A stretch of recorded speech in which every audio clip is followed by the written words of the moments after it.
Welcome back to another video. Today, we're going to talk about specifically lowering the friction, right? So decreasing your resistance to doing something. And we're going to do so within a practice, with a practice of ourselves. So what we're going to do right now is write down certain set of principles. So I know I mentioned, okay, do this and do that. Maybe meditation will be a good idea, writing, memos. In addition to your work, that's the other thing, is that I keep talking about this process, but all of that is also going to be in tandem with whatever you're pursuing as a career or professionally.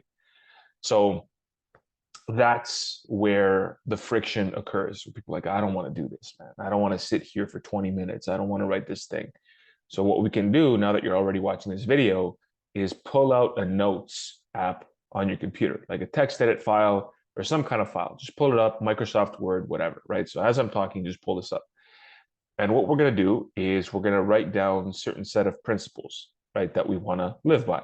So essentially what you're trying to do here is write a mission statement for your life, in a sense, which is that you're delineating what kind of principles you want to live by, what kind of virtues you want to embody, the type of person that you want to be on a daily basis, and that you can be on a daily basis. This is another thing, is that you want to write down the things that you're going to strive to do, but not things that are outside of your control.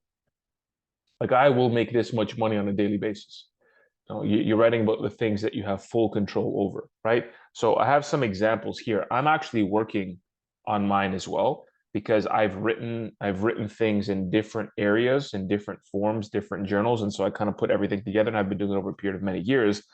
But what I'm doing now is basically putting it together in one place, right? Basically in one place, and it might take me a few days to do this. I might revisit it and then make a few tweaks, and I can share it with you again in a couple of days or a couple of weeks, because I think it's important to know that you have something in front of you, either on your phone, on your computer, because once you type it up on your phone, on your computer, that you can look at, and you could say, okay, these are the things that I've really thought about, and this is where I want my center to be. I don't want my life to be centered around only my family, or only my work, or only material possessions, or only my friendships, or only whatever, right? So you want those areas to be all influenced and guided by internal principles that you're living through on a daily basis.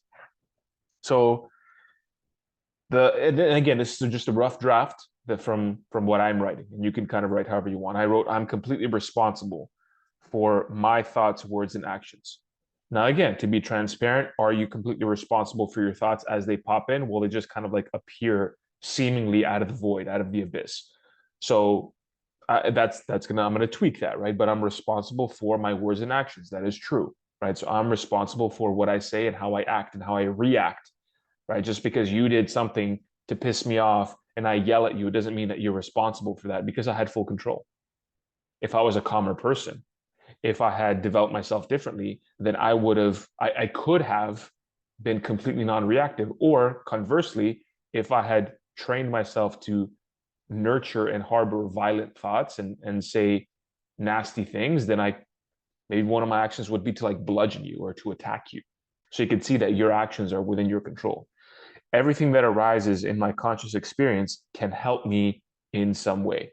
So watch the video entitled "Everything is Here to Help You." That's going to be like a full picture of what I'm saying. So basically, you can see what I'm doing if you watch all of my previous videos, and I've recorded about 83, I think, up until this point, is a lot of what I've learned from life experience and how I've applied it to my life, as far as like seeing a lot of financial success, seeing fantastic relationships, seeing a great physical body, a great spiritual life, and you could call it religious life, but a relationship with God. Like, all of those things are really good, very strong.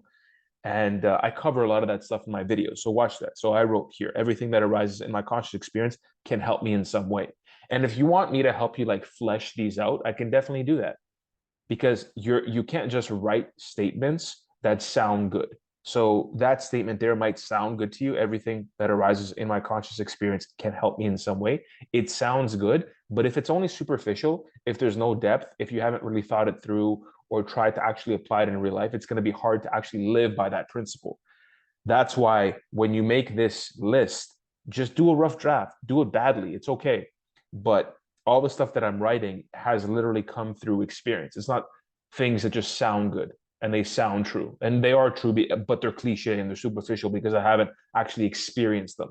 So that's why I want to help you in this channel kind of like experience all the stuff that I'm describing and help you understand that you have the power within you. You have that energy to be able to transform your life. Like all the tools that you have are already within you.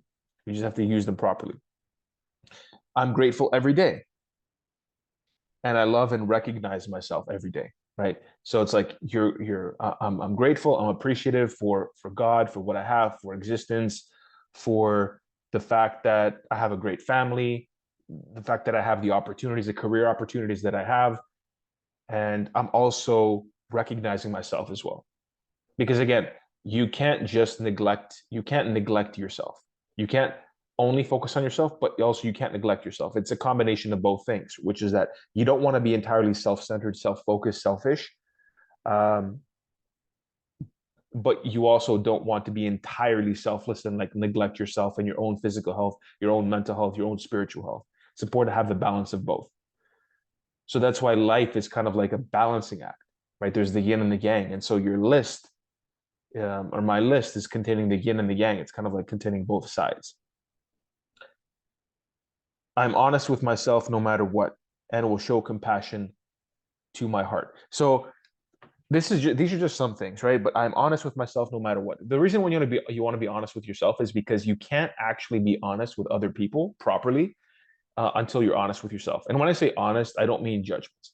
Like, hey, bro, can I be honest with you? And then you just unload a bunch of judgments. No, those are judgments. It's not honesty, right? The only person that you can actually be honest with, truly, really and truly, is yourself.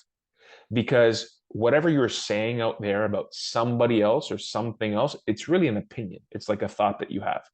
It's not an actual fact. So you can only be honest with yourself. You can be honest about what you're feeling, how you're thinking, what you're doing, and then be able to look at it from both perspectives, right? So you're having that compassion to yourself, but you're also not letting yourself off the hook and be like, hey, listen, these are the principles, and it doesn't look like I'm acting in accordance with the principles. Why? Let me figure out why. Let me find out specifically where the gaps are in my understanding, in my perspective, in my actions, and let me fill those gaps so I can meet, whatever standards that I have for myself or whatever, criteria that I want to live by. Maybe you don't want to think about it in terms of standards, but like criteria that you want to live by. So I hope you've been doing this exercise with me for the last couple of minutes. And if you haven't, just pull out, like I said, something real quick, Microsoft Word, text edit app, something, just type some stuff up. Because as long as you see it in writing, it's going to be a little bit more real for you. And every time you have an experience and you record it in some way, it becomes a little more real. You reinforce it a little bit more. Because think about it like this. You're like, oh, how does that work? How does writing goals and journals and like, recording videos and writing books, people who write books, how does all that work? Well, because think about it in the opposite way. Imagine if all you did was have self-destructive thoughts and you had negative emotions all the time and you committed violent actions, would you be more or less likely to continue that cycle? You'd be more likely because you're reinforcing that behavior at multiple levels, right? Emotional, thoughts, actions, therefore beliefs, perspectives. It kind of like feeds into itself. So you want to do the inverse, right? And that's why it's important to record some voice memos, write things down, especially if you're a bit of a harder case. Like I was a harder case. Like some of these guys, they just get up and they just perform. I'm not that guy. Like you just get up and just work for 8 hours straight. You know what I mean? Like I need to have things in a specific way, and I want to feel like I'm touching all aspects of my life, right? I'm connecting with all aspects of my life in many different ways. So again, you don't have to this today's video is really just about thinking about what principles you want to live by and then writing them down. Do just like a rough draft. And then we can go deeper into this a little bit later, but that's going to help you at least have a little bit of a foundation, a bit of a baseline. Because what are you doing now, right? You're thinking about who you want to become. So you're thinking about your future, right? And the type of person that you can be, right? The next version of yourself. So it's like you're having some positive emotion, you're having some positive thoughts because now you're thinking about it and you're doing positive actions because you're writing it down. And when you're writing it down, it makes it more likely that you're going to act it out. You're going to do it. So hope that video was helpful, and I'm going to leave it there for now. This was like a very short video, maybe a quick exercise that you can do, and keep that in your back pocket in your phone, right? Look at it from time to time, make some edits. Just have one file from time to time, pull out your phone, try, maybe you could have used your phone, pull out your phone, make some edits, think about it and add to it. And then you can kind of keep honing that in, and then it kind of becomes etched into your brain as far as, oh, okay, so these are the principles that I live by. And yeah, I'll leave it there for now. I hope that was helpful to kick off your day. And if there's anything else, just let me know. Leave it in the comments. You can DM me on X. I'm on X there. And if you like the video, subscribe to the channel and my newsletter as well. I'm writing articles there, so it should be helpful for you as well. And until next time, I will see you soon.